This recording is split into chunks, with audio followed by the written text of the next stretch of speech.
in the company of friends.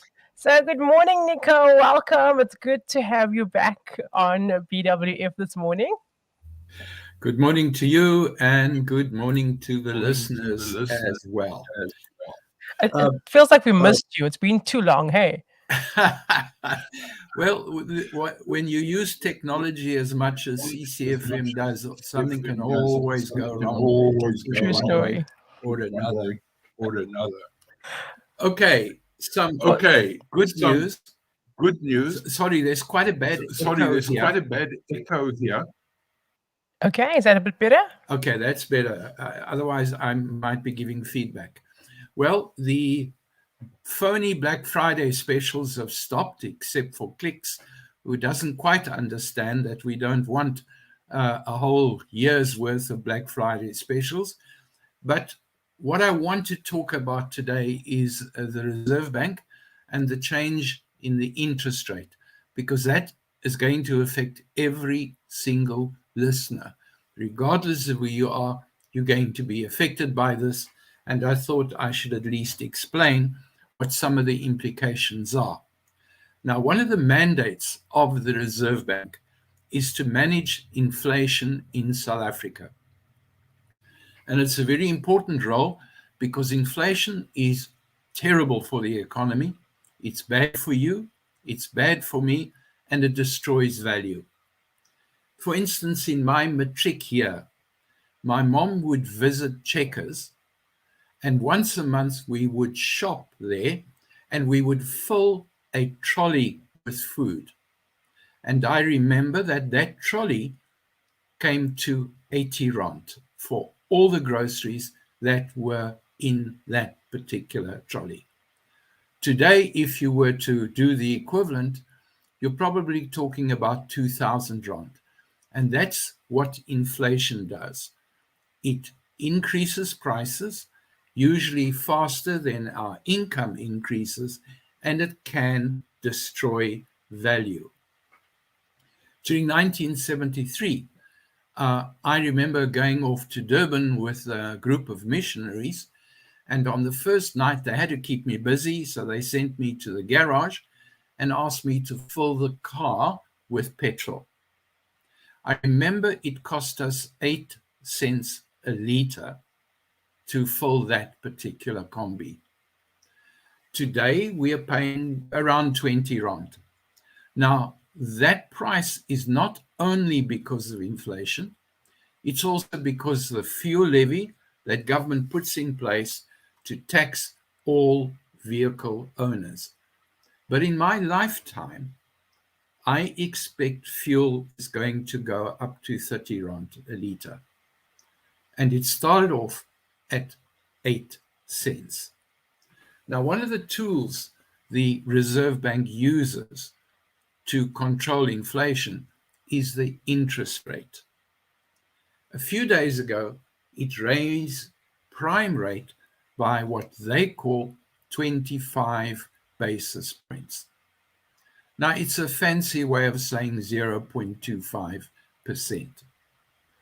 But that affects every single one of us. And one of the quickest ways of looking at the effect is to tell you that for each million rand that you owe, you will now be out of pocket by 200 rand per month because of interest. Now, your initial reaction is going to see, but you don't owe a million. Let's see. Your home loan is going to go up, so that's part of the million.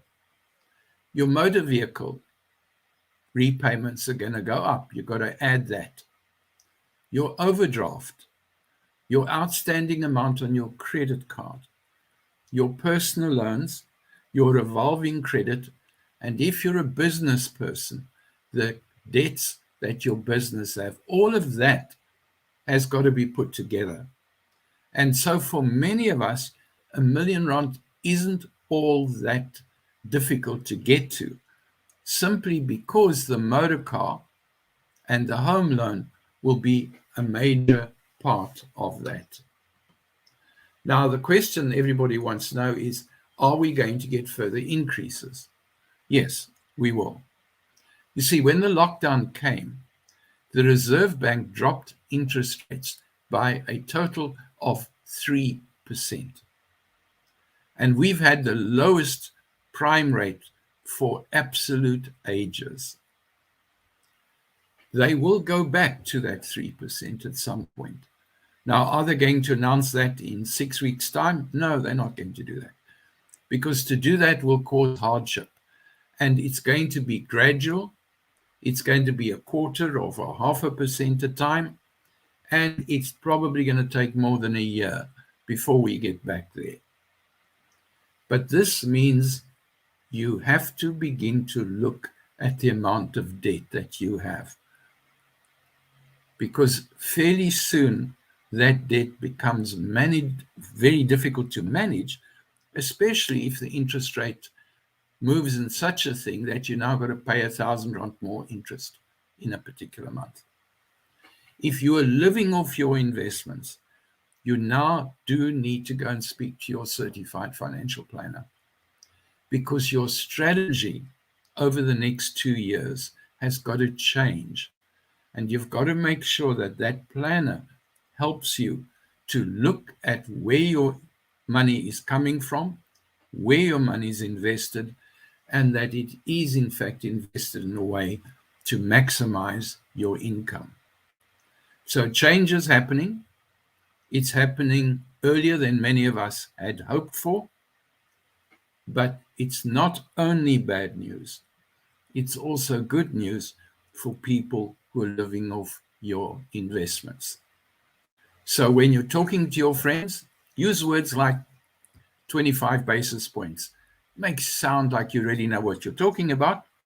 And even if you don't, if you look confident enough, very few people are going to actually challenge you around finances.